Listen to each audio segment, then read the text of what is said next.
Hey, what's up, you guys? My name is Grace Lauren Wong, and you are listening to episode 84 of the Trauma Dump Podcast.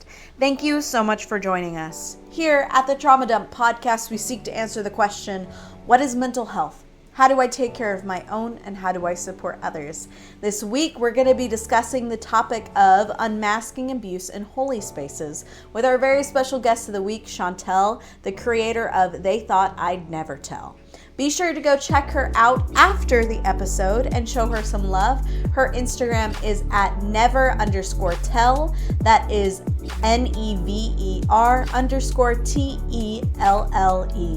Remember, if you'd like to share on the show, please message us in our Discord in the podcast participants channel along with your unique experiences, and we will match you to the right episode. And some stories, like today's, are pretty traumatic. So remember, I am not a licensed health professional. This podcast only seeks to create community and further understanding of these topics that are so often overlooked and extremely misunderstood. If you or a loved one are in need of medical professional help, we will have so many different resources in our descriptions, along with all of the stuff of the They Thought I'd Never Tell documentary, which it's going to be on YouTube. So if you're watching us over on YouTube, just a little segue, please hit that subscribe button and hit that like button so you can support our podcast. It's a small click for you, but for us it means a lot, and it helps the podcast reach other people who may need it. All right, let's get into this episode. Hi, Chantelle. Welcome to the podcast. How are you doing today? I'm good. Thank you for asking. How are you? I am great. I am glad to be here. Hey. I'm glad that we're doing this. So this week we're discussing unmasking abuse in holy spaces. And our guest of the week is Chantelle. She is the creator of They Thought I'd Never Tell. You can go check her out after the episode and show her some love. Her Instagram is never_tell. That is NEVER_TELLE. Remember, if you'd like to share on the show, please message us in the podcast Discord along with your unique experiences, and we will match you to the right episode. And some stories, like today's, live deep in the body. So if you feel triggered or overwhelmed, please pause, breathe, and come back to us when you feel safe, because you are not alone, especially when we're talking about these very, very difficult topics. Before we start this interview, are you comfortable with discussing your personal experiences? Absolutely. Yes. Awesome. To make sure that I'm not crossing any of your boundaries and respecting your experiences, please feel free to interrupt me at any time. If you feel uncomfortable or if you have like a thought, we can also take a break at any time. And if you don't feel like answering a question, just let me know. I'll skip it. My priority is to make sure that you feel safe and comfortable at all times. So, tell us a little bit about yourself right now, who you are, and where we can find you. I'm obviously I am in the beginning journey of healing. Um I am a salon owner. I have children. I don't know, like I'm a mover and a shaker, I don't know if you've ever heard the saying, but you better shake the room before the room shakes you. That's kind of like me. I'm always shaking the room. But I didn't know how to apply that to my personal life. I started finding that I was scared of things, and I was like, wait, why am I scared of that? Or I've lived such a peaceful life the last 3 years, but I just had my childhood just sneak up on me and just constantly remind me or trigger me or of things that I know that I haven't started the healing process. And I'm in the middle of actually grieving my childhood and understanding that I never had one. So that's kind of like where I'm at. I think that I don't want to give too much of the documentary away because it's Yeah. super Well, interesting. Have you yeah, have you I I haven't been able to see your documentary. Tell That's like a really good segue. What is the documentary? So the documentary was really okay. So I had got an MRI done, right? And so they were shooting me down and I was so scared I couldn't do it.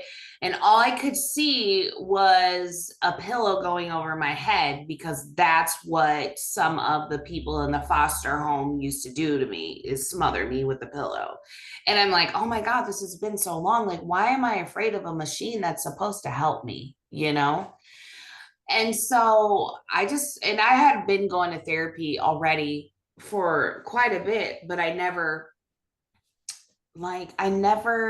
just approached, like, why am I scared? I just talked about everything that was going on right now, but I've never addressed my childhood trauma. And so I knew what it was from. I'm like, every time I do something, I experience moments. It always would make me think of awful, like I would see awful things that would happen to me in the past. And so I went to therapy, and I'm like, I don't care anymore. I just want to remember everything that happened to me. And I want to face every trigger, I just I want to face everything. I don't want to sweep it underneath the rug anymore and just be like, oh, that was a bad memory and go on. I want to address these childhood triggers. When you say childhood triggers, you're talking about being in the foster care system, or are you also talking about what came before the foster care system? I it's oh my gosh, it's so crazy because it's all a trigger, to be honest with you. Um, I want to say I was taken. So there's three of us. I actually have an identical twin sister. I have a brother who have been helping me through this. It's an audio documentary, and all three of us collectively had gone through this, except for um except for some people just don't. Some people are ready to talk about it, and I think that some people, like my identical twin sister, for instance, just sees a different vision than me. And so she just wants to do things on her own. And so right now it's just me and my oldest brother doing audio about this. And so we can truly only remember bits and pieces from like 3 years old until we actually get into the foster home. So I do remember some things from my adopted parents, but those were more like, I remember I wanted my toys and they wouldn't allow me to take them with. They would buy me things, but it would had to stay there. And then I remember like the foster home. And so I basically started remembering abuse and understanding I was being abused when I was about 9 years old. I was like, yeah, something's not right. And the foster care system is a extremely broken system, especially here in the United States. We have listeners from all over the world, and maybe they don't know what foster care is. Would you like to explain to them what foster care is?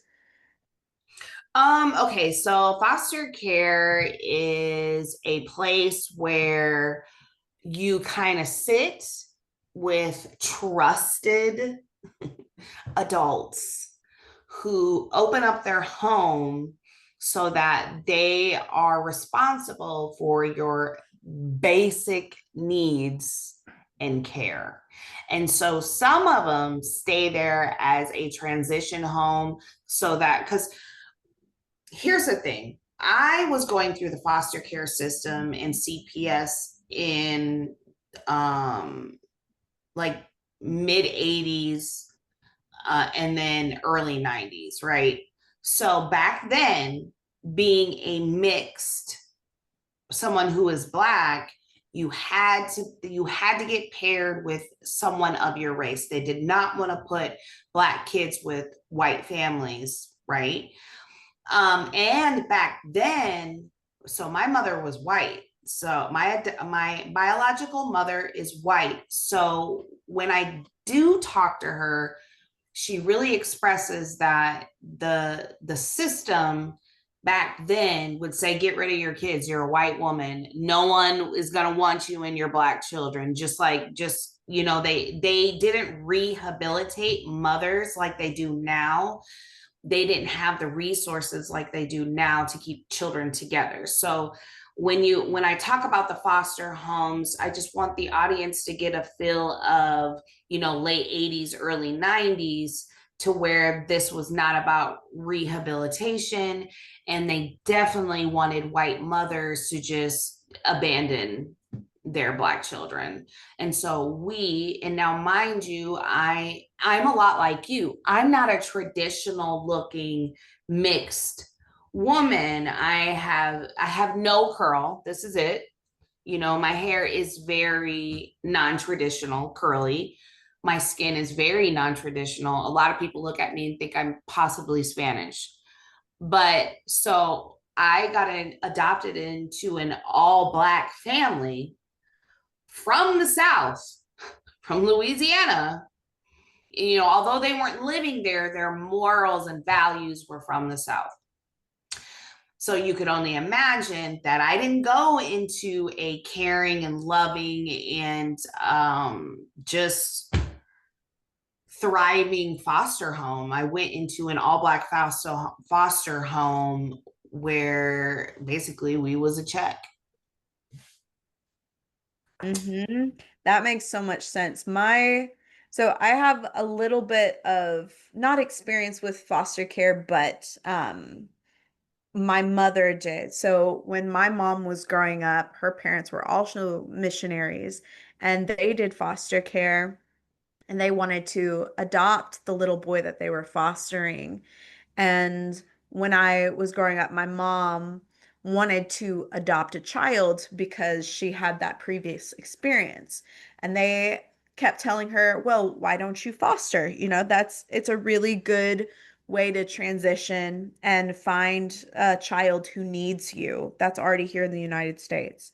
But she really wanted to adopt a child from Russia. And this was right before Putin closed down the Russian American adoptions, which happened, I think, around 2011, 2012. And so my entire childhood, we had these social workers coming into our house to check and see if our house was safe enough to have another child, potentially a little girl, to live with us. And they eventually said it wasn't safe for multiple reasons. But my mom blamed us kids for her not getting another baby, for her Well, not getting another kid.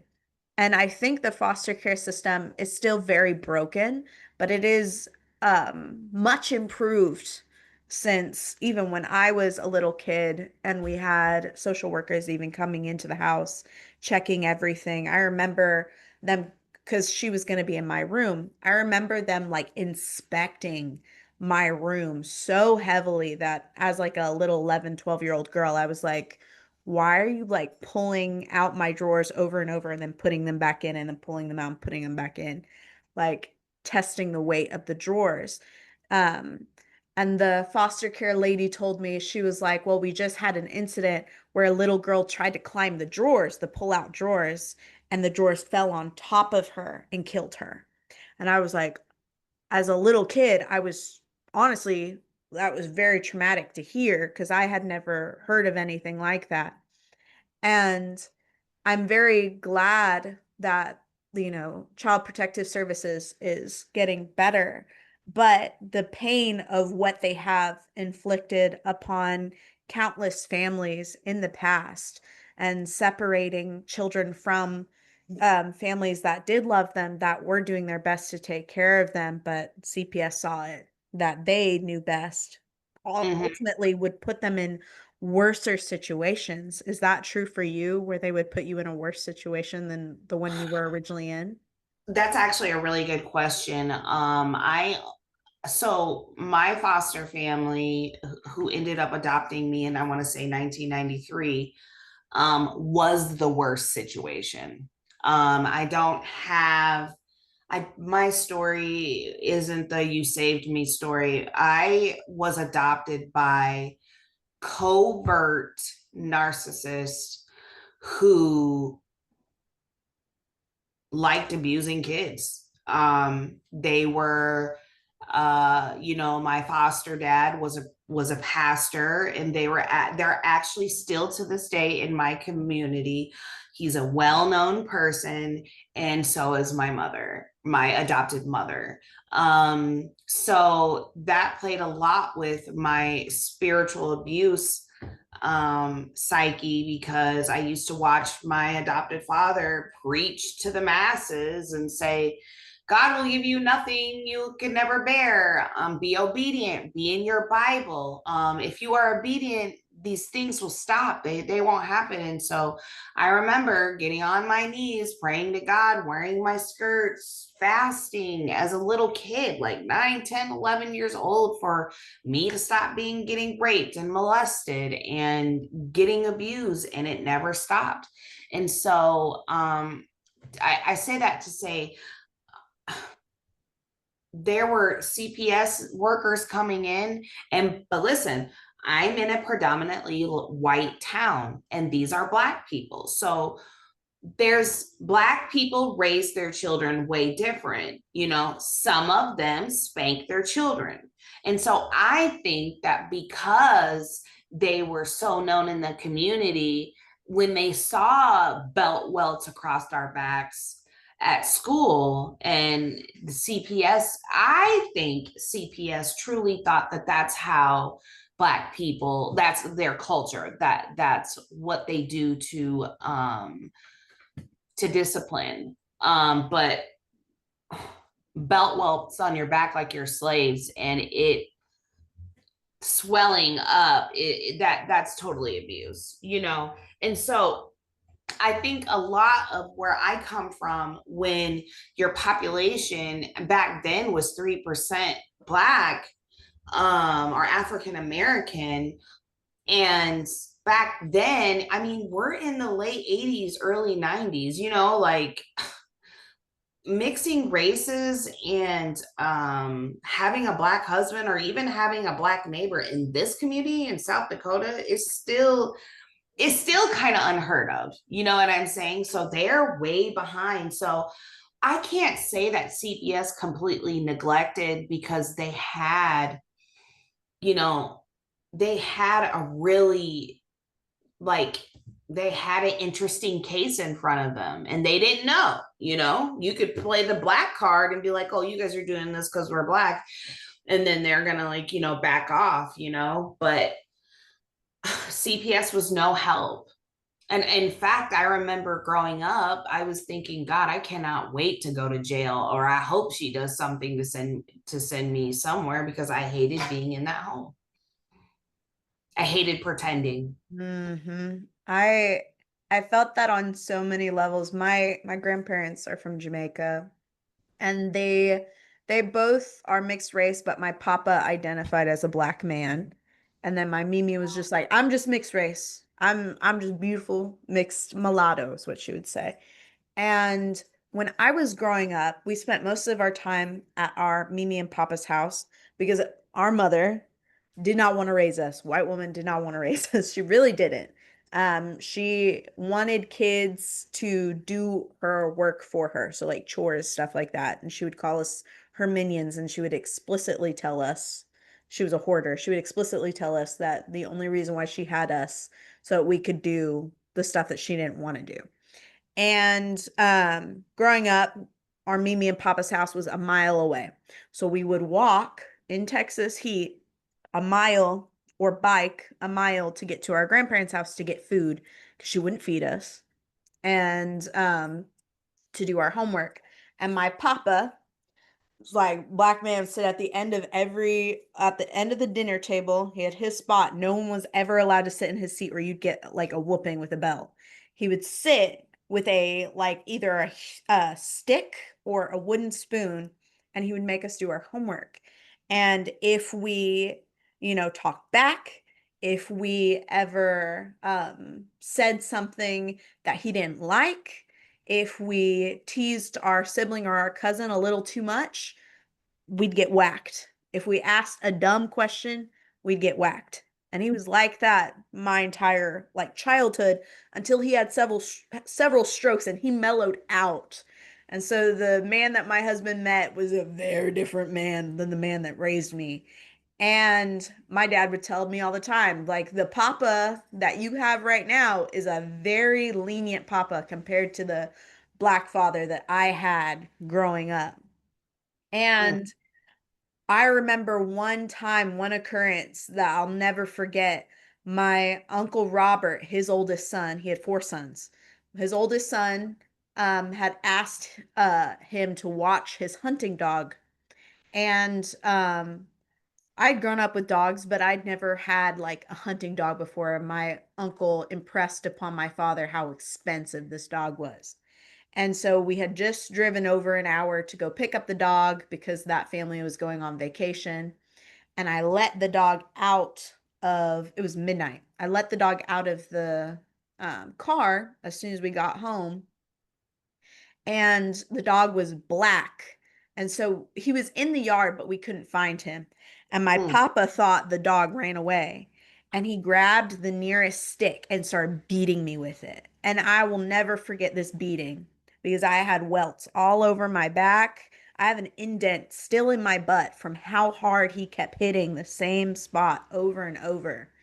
And like the next day, I was like, Papa, I can't sit down. You've hurt me so bad. And he was like, this is nothing compared to the whippings that I got from my grandfather, who was a slave. You get over it. You get over it. And I was so sad and so terrified of my grandfather. I respected him a lot. I love my papa a lot. I miss him a lot. But the terror that was put into my little bones as a little kid, I wouldn't wish that on my worst enemy. I wouldn't wish that because the dog came back. The dog was fine. It was just a dog. I was beat over a dog. And I'll never forget it. And you were talking about the welts that you had growing up. That really resonated with me because I had like similar experience with my grandfather. And he would say the Bible verse, you spare the rod, you spoil the child. Or the like children are foolish, like foolishness is in the heart of the child. Mm-hmm. And he would say that all the time. And one day he like burned it into one of his sticks. Like he burned the Bible verse into his stick and started beating us with it, to the point where one of the oldest male cousin, he grabbed that from my papa, like out of his hands and chucked it into the creek and ran. He was like, you don't get to hit us anymore. And I remember that. Like religious abuse is real, but also how you were saying beat like a slave. I think that's like a generational real issue. Um, I do believe that is cult that has become our culture. Well, I mean, back then, and I do believe that, back then, um, church has taught adults to groom children into silent soldiers. So I bet you a common feeling that you had when you got beat was, why did I just get beat? Why did, like, I was always confused, like, wait, what did I do? And so you walked on eggshells your entire childhood, and you operated out of fear, right? So you didn't even know how to make choices as a child, and you're not even cognitively there scientifically to even make sound decisions when you're a child. But to only make, for your big choice making as a child to be, I need to stay safe. What choice do I need to make today? It was like I would wake up to say, how can I keep myself safe? How can I stay out the way? How can I just not get in trouble today? And it's funny how you talk about chores. In one of my episodes, our house was disgusting.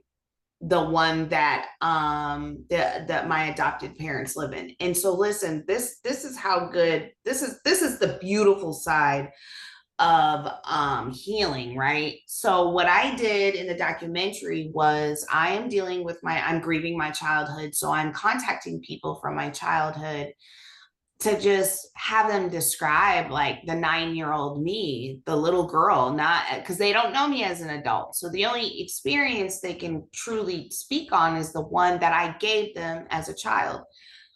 And I'll never forget when I had to ask someone that I love so dearly the hard question. I was just like, what condition was the home? Now I remember it to be disgustingly dirty because, like you, my adopted mom was a hoarder, which is so significant because I'm like, wow, how does she have a mother that's a hoarder and they make her clean, and I'm eons and states and ages away from you and I go through the same thing.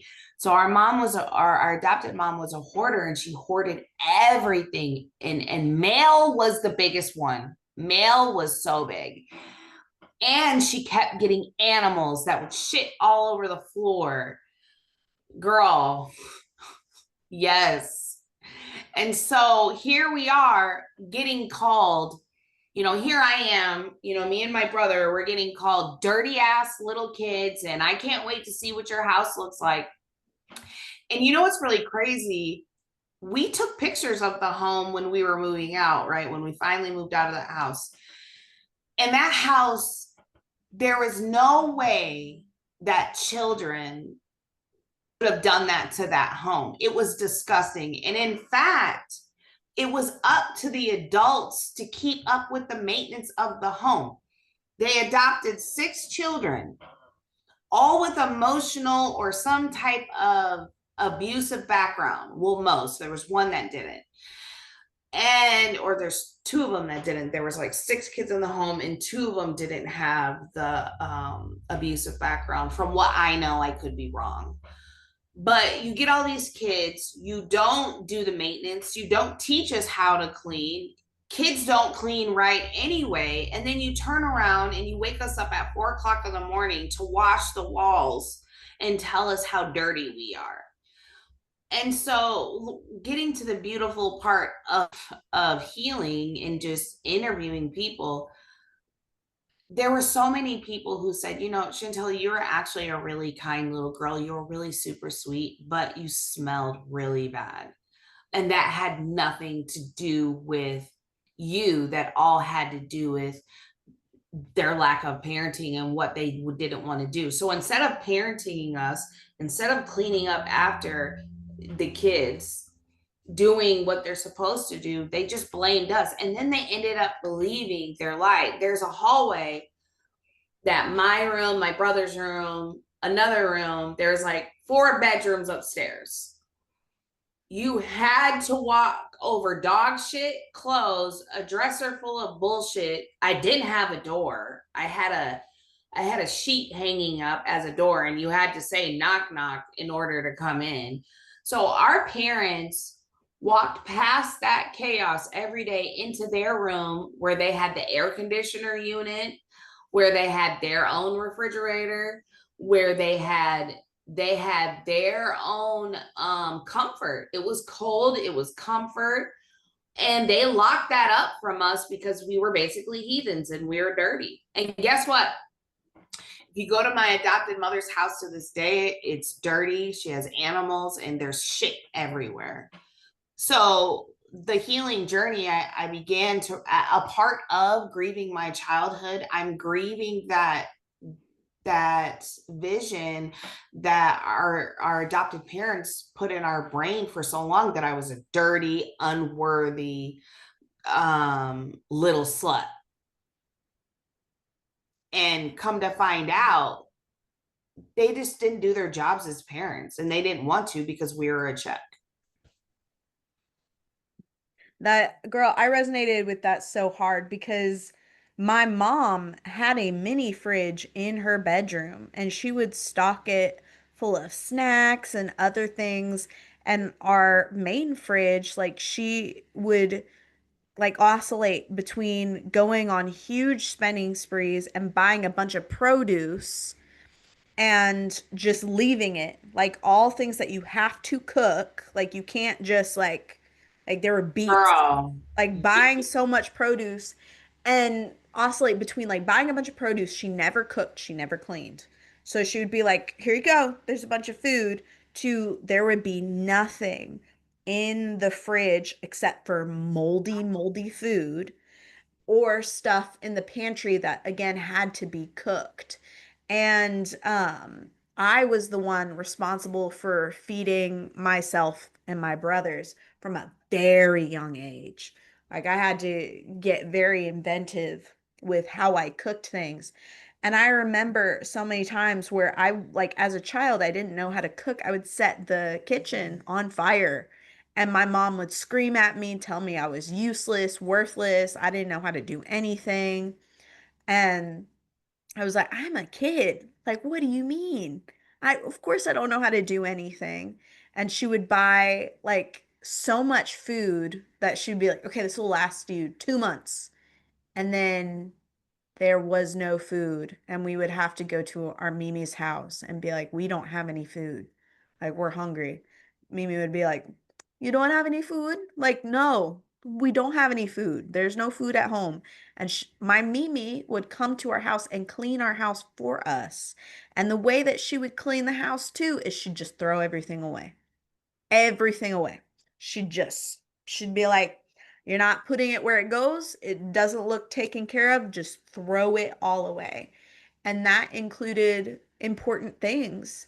That included like sometimes it was my homework, like stuff on the table because the table was always a mess. There was no way for her to differentiate what was like necessary documents and what wasn't. Sometimes it would be my homework. Sometimes it would be like my toys. Like there was no designated space, and I was never really taught how to clean up after myself. I had two ends of the extreme. I had a hoarder who kept literally everything, including my baby clothes, that my Mm. dad had to buy a four-horse barn to just put her stuff in. Just like there's bags and bags of like baby clothes, baby furniture, baby whatever. And she's like, "Oh, these are my memories." What she would say, they're my memories. And the other extreme of my Mimi just being like, throw it all away. You can't take it with you in a hearse. You can't put a U-Haul at the end of the hearse. You can't take it with you when you die. So it's not necessary. And me now as an adult who I have OCD. I am very Mm. clean to the point where it's detrimental. I will go through phases where I will deeply clean the baseboards. I always have to keep my house clean. I have four animals. I vacuum at least 5 times a day. If there's like any Mm. hair on the ground, I start to panic that I'm going to get in trouble. And I start vacuuming as much as possible because I had a lot of animals growing up as well. But those were all my animals that I found off the street, and I would pay for their food myself and do my best to take care of them myself. And my mom would just sell them just randomly. I would be at school and she'd sell my dogs and she would keep all the profit. She did that multiple times where she'd just sell my animals. She'd be like, "What? You'll get another one. I know you'll go find another one." Oh my gosh. So I resonate with your food because the food one, because my adopted parents did a lot of manipulative neglect, which is okay. So I'm 9 years old. There's no damn way I should be able to fry some damn chicken and make some corn. So, yes, there was food in the home, but you had to be skilled enough to prepare it. And no 8, 7, 6, 9 year old is going to be able to prepare chicken. There was never any quick foods. So that was the trick with my family is when we're like, well, there's nothing to eat. And then, there's frozen meat, there's dry beans, there's all kinds of things. And so that really messed with my mind because I'm like, well, she is right. There is food here. Um, and that was the game, keeping me dependent and then blaming me for it, and then denying me of my basics. And it's funny because this is why I believe that I just believe that my adopted parents were so, what is it called, sadistic. They're so sadistic because they knew exactly what they were doing. We had one adopted brother who they showed so much favoritism to. She would go get McDonald's and give it to him while he's eating it all in front of us, while, oh, there's food in there, just go fry you some chicken, or go bake you some chicken, or make some pancakes, or whatever. And so how was, and I asked her this, I'm like, how are you able to love one of us, you know, the way, and meet their needs, but you weren't able to ever meet our needs? And that was another trick that they had. They would buy two of the adopted kids, the darker skinned ones, because they ended up they adopted four light skinned kids, mixed kids, and then they had two all Black children, the ones that would be like, oh yeah, that's my kid, that's my kid, some that would look like them. So they picked and choose who got to eat, who enjoyed life, who got clothes. And there were so many times where me being, the lighter skinned kids didn't enjoy life because it was choosing. And so not by any means were we poor. Not by any means did they live without. It was a choice that they decided that there are certain people in our home that was going to live without. They weren't going to get the love. They weren't going to get appreciation. They weren't going to get anything unless they chose. Now, I know they listen to my story, and I say this on purpose. Absolutely not. I was not experiencing starvation, and I was not experiencing sexual abuse or physical abuse the whole entire time from the age 3 all the way to 18. I did not experience that the whole time, but they couldn't do that to me the whole time, because at some point I was going to leave and they weren't going to get their checks. So they had to show us, the kids that they were receiving checks for, they had to show all of us some type of love at some point, or give us some type of good treatment, because that's what they had to do. So I have a question for you. As we I feel like we're comparing belt wounds right now, like, oh, this one's bigger than yours. As we listen to each other's abuse, like, how are you feeling when I say things that really mirror your life? Oh, it feels very affirming, because a lot of the stuff that I've experienced, I don't know whether it's the conditioning of my siblings or the conditioning of my cousins or what have you, or people that have not experienced abuse, they deny it either implicitly, or they're like, oh, it couldn't have been that bad. Like, oh, you're exaggerating. The amount of times that I've been called a drama queen my whole life is extensive. Or, oh, you feel too deeply, or, oh, I'm sure that you must be misremembering something. And like, no, this is what happened. And I'm not going to be quiet about it. I'm going to speak about it, because I know, like you, there are other people who have also experienced something very similar. And it isn't until we, see something different, or see someone else start to grow and move away from the abuse that they have faced, that we can realize and recognize for ourselves that we can also. When I went to college at Texas Tech University, I was finally out from under the thumb of my abusive mother. And I started to see how other people interacted with their mothers, because I grew up going to so many different schools, like, and churches. Like, we I never had like consistency. It was always, and there was a reason, right? My mom, every time that I would open up in small group or anything like that, that I feel like I'm being abused in some sort of way or someone showed concern for me, she would move me out of that situation and put me into a whole new one, to the point where at the like I could adapt. I was finally able to adapt some way. She would move me and put me into a new situation. So in college, that was the only like that was the first time I ever had like consistency and agency. And I was able to understand other people's experiences and recognize for myself that, oh my God, what I have experienced is not normal, is not okay, is abuse. And I don't have to go back. Like I'm an adult now. My mom would belittle me all the time and say, well, you're not really an adult until your frontal lobe is fully developed. And that doesn't even happen till you're 25. I just turned 25 like 2 weeks ago. And I can say with certainty that I had to become an adult at a very young age, that my brain had to get on track super fast to survive my mother.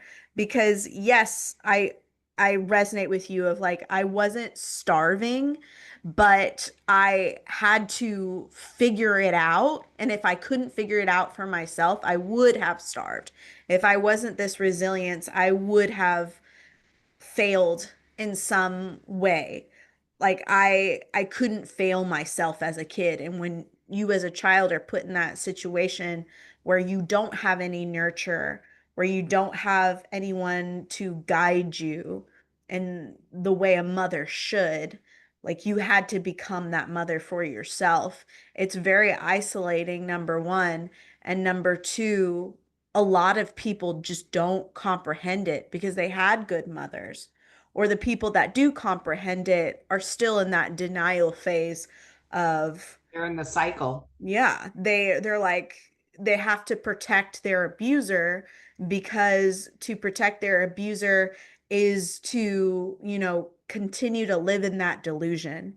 And there are so many people in the church that are conditioned to protect the abusers and to prevent any truth from really coming through, so that they can not only, ensure that this system that they're benefiting from continues, but also that they don't have to face the reality that all of the things that they think are real, are truths, are inherent lies and fallacies.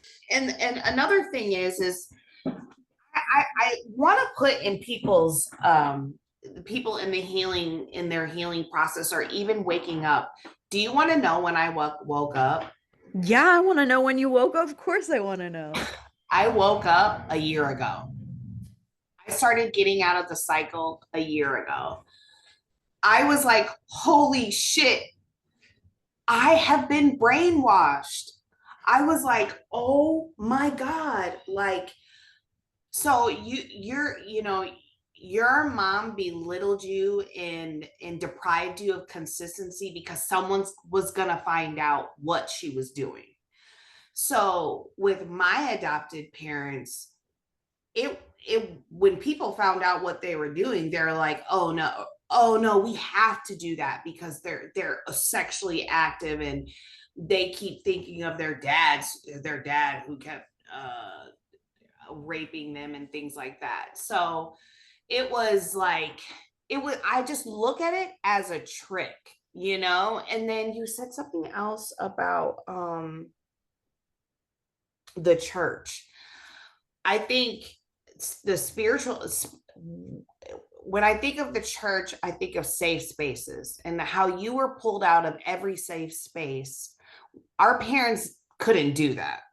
Our parents didn't want to do that. They were trying to do the cheapest way possible of keeping people oppressed so they could get $6,000 a month, right?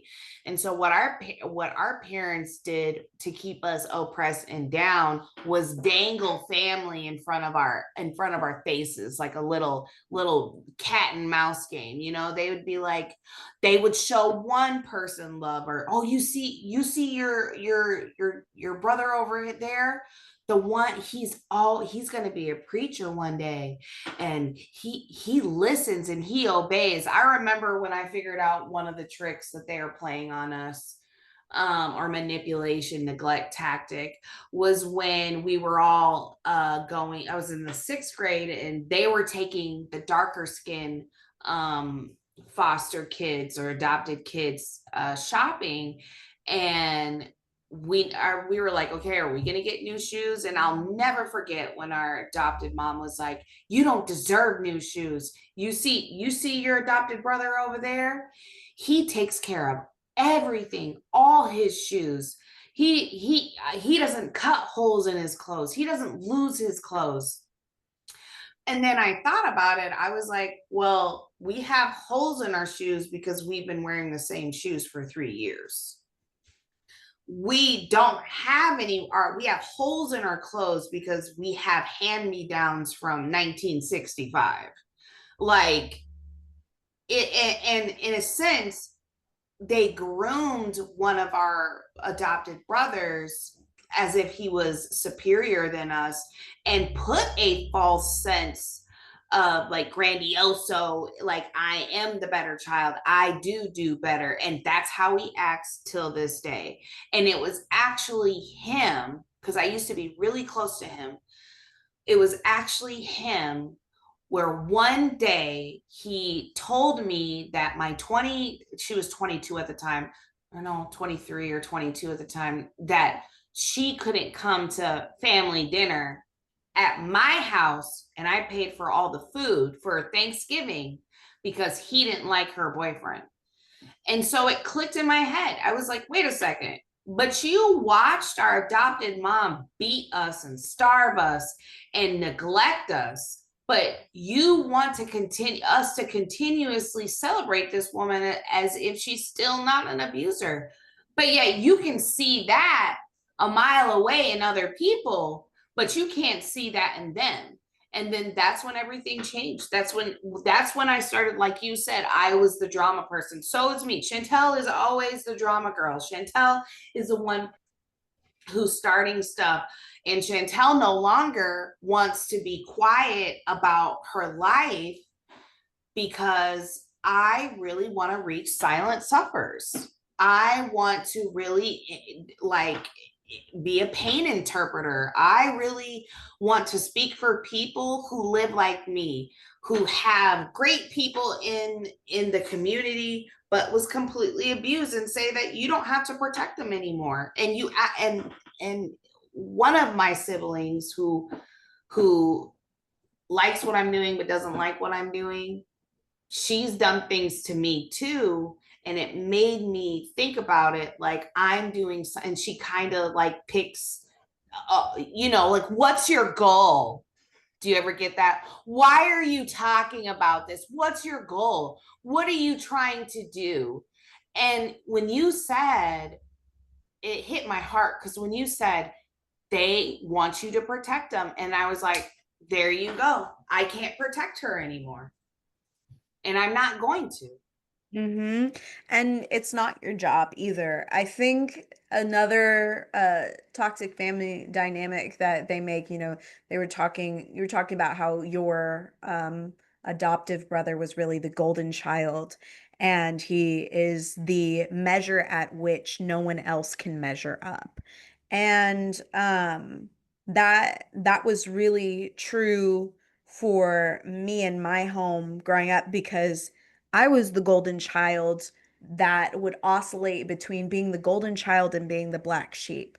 So my parents would say that I was very, very smart, and I had to be.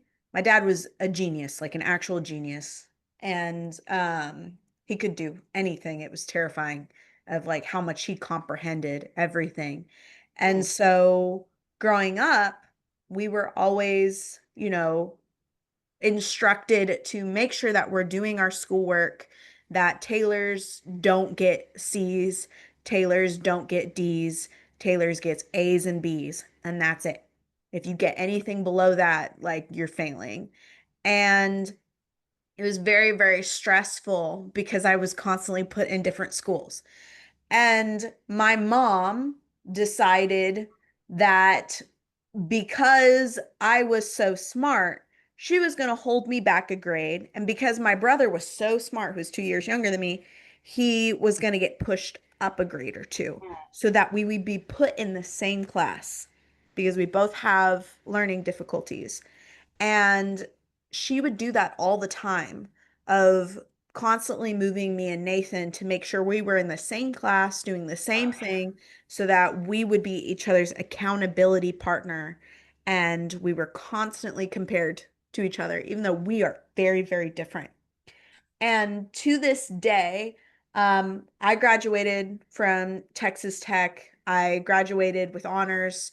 I got my degree in theater, and now I teach with my degree, and I teach people how to act and I teach people how to sing.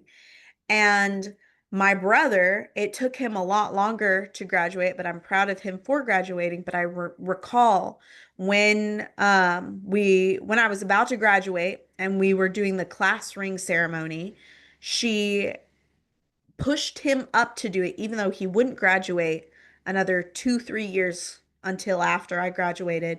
She pushed him up and she pushed her way in. And she made up a lie. And I have a service dog, and her name is Gigi because I have seizures. And my mom still denies that I have seizures. She's like, no way. You don't have seizures. Like, that doesn't exist. You're making this all up. I'm like, then how did I train a whole service dog? And how can she go to college with me? How is she on my letters of accommodation? Fake? What? No, it wasn't fake. I got my diagnosis on my own because she refused to take me to hospitals growing up. She refused to take Bro. me anywhere to get my diagnoses, to get my help. And now, like as an adult in college, I was free. I could go, I went to a hospital 53 times in 1 year because I was having so many seizures and I was getting so much sicker and sicker. And for other reasons as well, got my service dog. And she told me, you're not allowed to bring your service dog to the ring ceremony because you don't need her. She's not a real service dog. And I was like, what? And she's like, and I'm going to give your ring away to you guys. And I was like, what? And she's like, yeah, it's a Texas Tech tradition for alumni. If you are an alumni and you have kids that go to Texas Tech, you can give them their rings. And so she paraded herself through this entire ring ceremony that, like, it's on recording. You can look it up. It's on recording where the ring ceremony guy is like, what is going on? Why is there, are you a student? She's like, no, I'm the mother. I want to give the ring.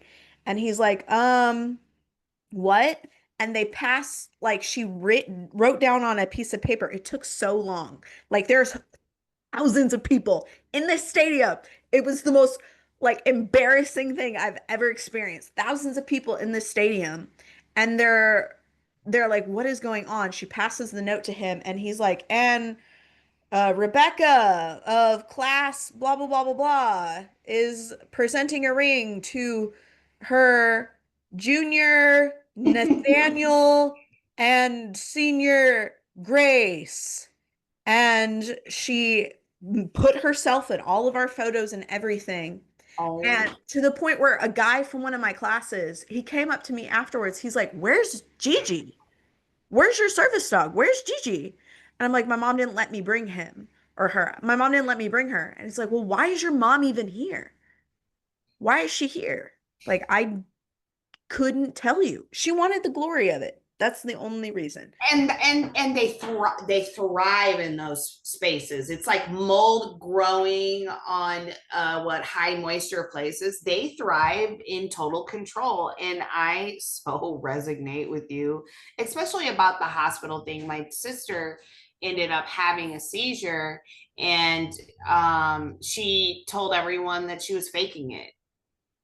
That's so crazy. And then I think, I think it's like the gaslighting part. You know, here's another thing why the turn the other cheek concept and people just want attention, so ignore them. Those are all like what you just explained about your mom, like narcissists and unhealthy people who want to control, gaslight, and manipulate understand that people don't move quickly when it comes to shock value or telling them no. You understand what I'm saying? And so that's why I'm always speaking up. People are always like, well, why is it even worth your energy? And I always tell people, because turning the other cheek is the breeding grounds of that is a narcissist playground. They specifically look for people who aren't quick-witted, who are super loving and caring, empaths, everything that a narcissist parent turns their child into, which is overly empathic. Oh, and because we have to be that way in order to survive, because we don't know what type of trouble we're about to get into. And then I believe that my mom, I remember singing my first solo and my mom smacking the shit out of me in front of everybody. I said, Mom, did you like my song? And she goes, wow. And she smacked me. And I just remember everybody looking around and just kind of looking at us like, is this what Black people do? You know, like she was in a community where she could dehumanize these children so that they could justify treating us as like a burden, because she could turn around and say, do you know how dirty they are? Come look at our house. They dirty it up so bad. They don't listen. They were molested, so they're little sluts. I just remember like, oh, this is another thing. So I'm deathly allergic to dogs, right? I just can't touch them. So they can be around me. And if I touch them, I have to wash my hands right away. Or I'll have to like get a lint roller and get them off. I was so allergic to the pets that she had around that I was going in full blown asthma attacks, and she never took us to the doctor. It wasn't until I was 38 years old when I decided, hey, I'm going to buy a dog. So I bought a dog and I was in a full blown, like, I can't breathe. And I just went to the doctor. I'm like, dude, I'm coughing all the time. They're like, that's because you're allergic to dogs. And that's how bad it is.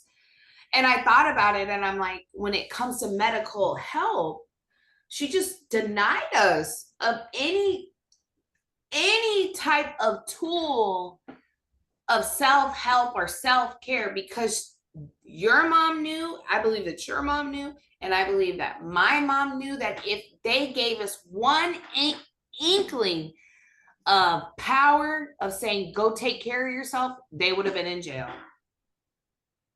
If we would have figured that out, they would have been in jail. If they would have gave us just one tool of self-awareness, they would have been in jail.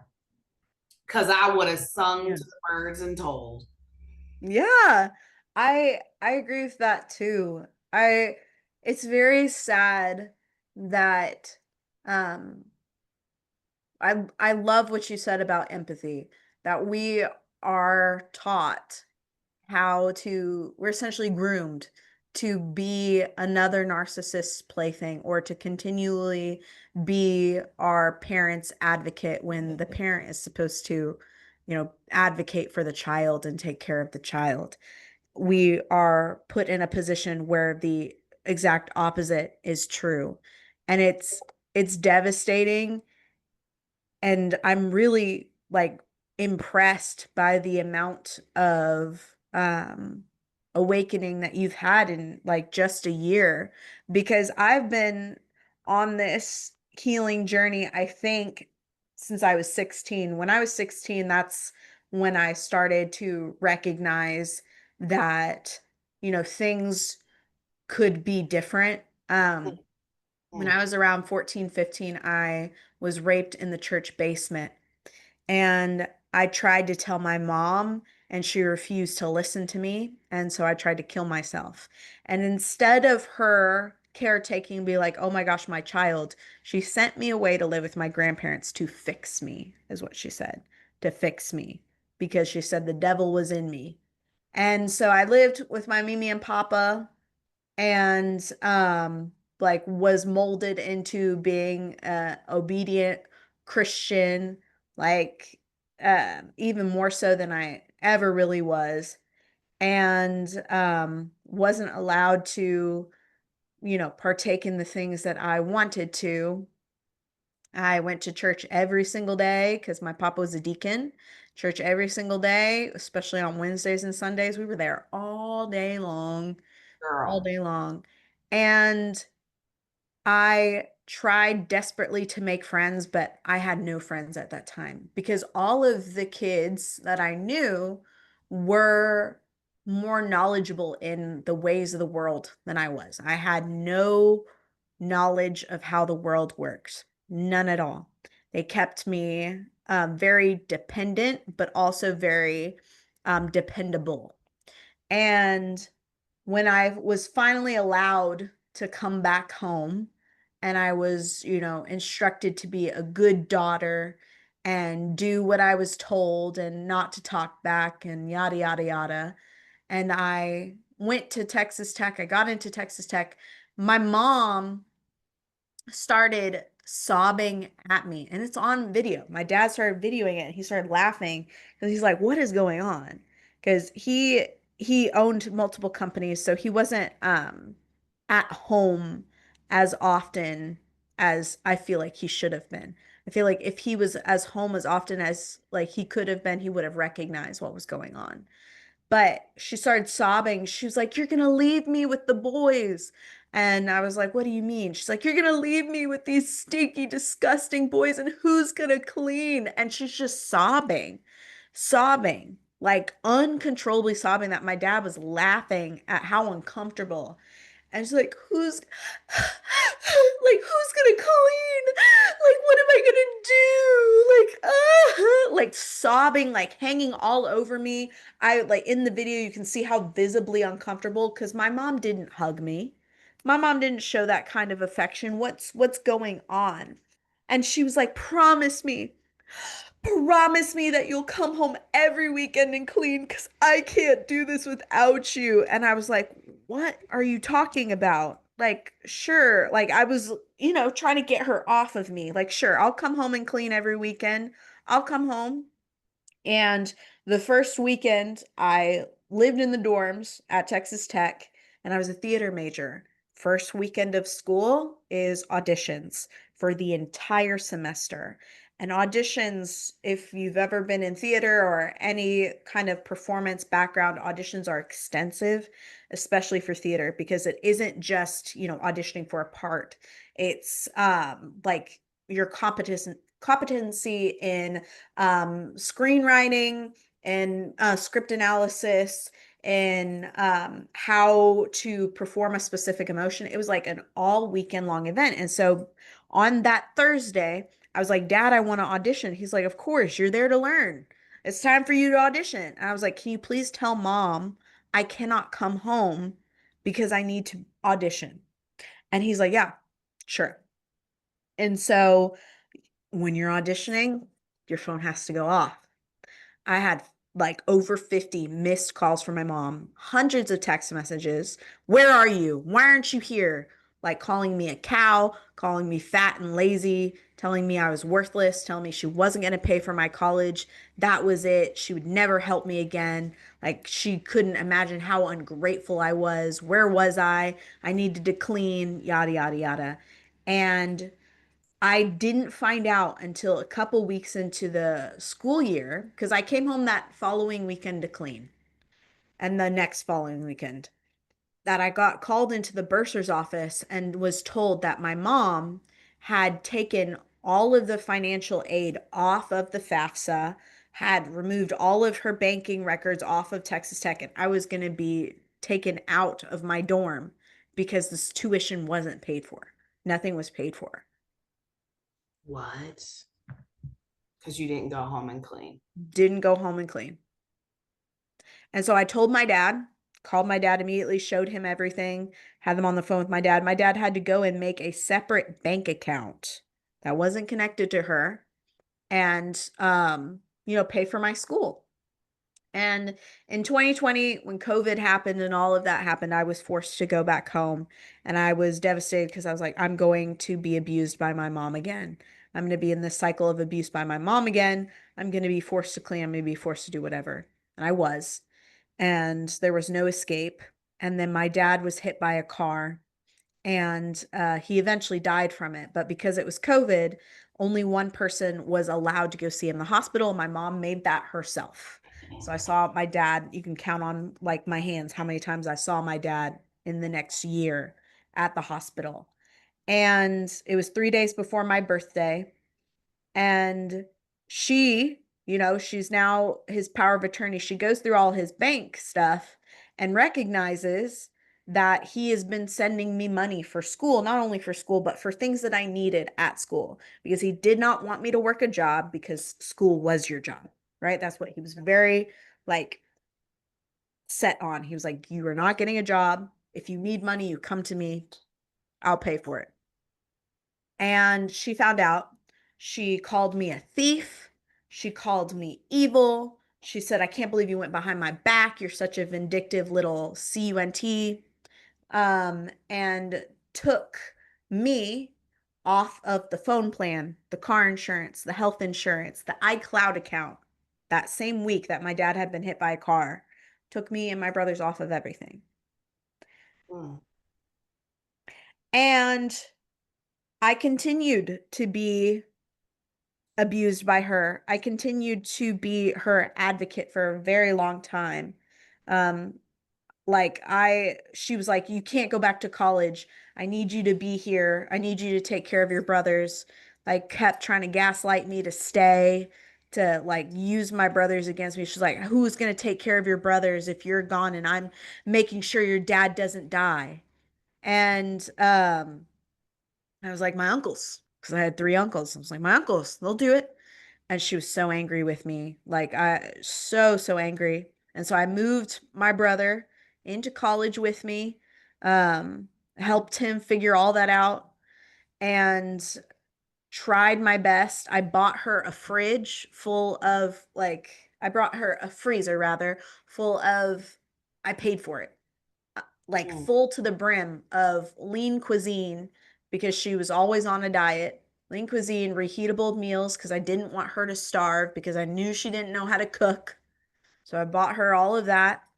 And eventually, what really, really woke me up was after my dad died and she kept postponing his funeral for over a month, kept postponing it, kept saying that the funeral wasn't going the way that she wanted it to. And his brothers, he was the youngest of four boys, his brothers and his parents kept interfering and like, I don't want to have a funeral at all. You guys don't get a funeral. And so my Mimi and Papa took it upon themselves, to have a funeral for their son. She wouldn't release his ashes. She wouldn't even bury his body. Like she wouldn't release anything to us. We had no way of mourning, so we had a celebration of life. And she boycotted it publicly on Facebook and told hundreds of people that were following her now because they wanted updates on my dad because my dad was beloved about how evil my uncles were and how evil my Mimi and Papa was and yada yada yada. And a lot of people that would have came to celebrate my dad didn't show up because she told them not to. And that's what really woke me up. The point Mm. where I can't be here anymore. She is Mm. a horrible person. I can't do this anymore. I can't keep like being her mediator for the rest of the family. I can't keep being her punching bag.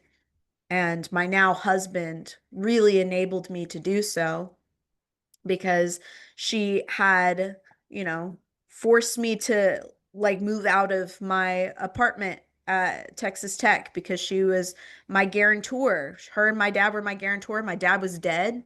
Like I had no way of paying for my apartment. So I was living in my car and she was like, "Oh, you can come home." This was when my dad died. She's like, "Oh, you can come home."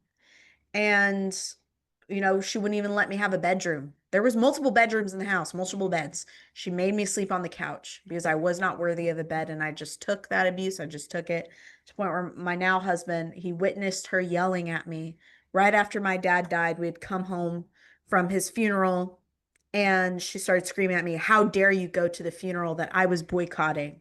Like, how dare you?" And my now husband was like, you're not doing this anymore. I'm not going to watch you be abused. You're going to come stay with me. And I did. I started living with him, and my grandparents were so upset about that. Like, they were like, that's so sinful, yada yada yada. Like, they didn't even want to take me in either. They didn't want me to live with them, so I had no choice. Literally no choice.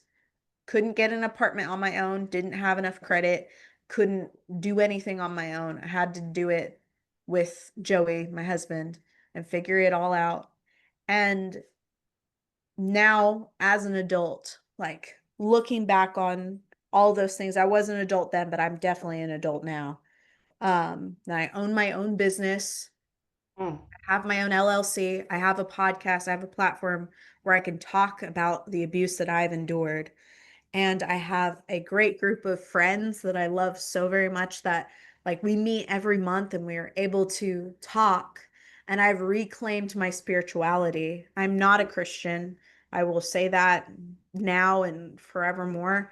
I do believe that Jesus was and is an amazing person, and but I just I don't Mm. believe in God. I really don't. And I that was gonna, sorry to interrupt you. I gotta head out in a little bit, but I really want to give you my number so that we yeah, can continue this conversation. And then I really want you to come on my documentary and talk about spiritual abuse for sure. because it's crazy how much you say things. And I'm like, but I really am trying to get a spiritual, some type of pastor on Hmm. that is willing to talk about spiritual abuse, but guess what, I can't Hmm. find one. So I'm still in the it's like it's like a special victims unit. You just have to listen to it on I the would love to hear it. Let's yeah. figure And it out. then We can also do a part two over there on yeah, the platform. absolutely. But I really want you to come on my documentary because I have some questions that I want to ask you, Mhm. but I don't have time. And there's such good questions, and me and you are gonna we're gonna be here all day. I mean, second of all, you can actually find the full documentary, my first season, on YouTube, and it's just my name. It's a picture with me and my identical twin sister, and it's at Never Tell. And then if you'd like to follow me on Facebook, it is Chantelle Duncan. And that's where the highest platform that I have, where I just post a lot of snippets of what I'm doing, a lot of pre-releases. And the same thing on Instagram. It's never underscore tell, TELLE.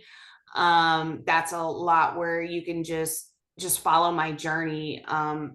My very new healing journey. I really appreciate you. Honestly, you've helped me heal, just like I get to close a wound on me, it's not an open wound anymore. It's actually healing, just listening to you go through the same almost identical life that I've gone through. And I look forward to working with you in some future projects. I'm excited because you're so brilliant and resilient, and you have an amazing way of just getting to the public that it is okay to heal. And we need to hear more of these stories. And thank you so much for working with me today. Yeah, thank you so much for being on the podcast. Everybody go check out Chantelle over on YouTube, Instagram. We will have all of those links also in the description. Just a quick reminder, guys, that you are loved. Never forget that. And remember that you are capable of a fulfilling life in spite of your circumstances and your trauma. May you rise again from the ashes and be filled with peace, hope, love, joy, and understanding. I will see you guys in the next episode. Goodbye. Bye, girl. Mwah.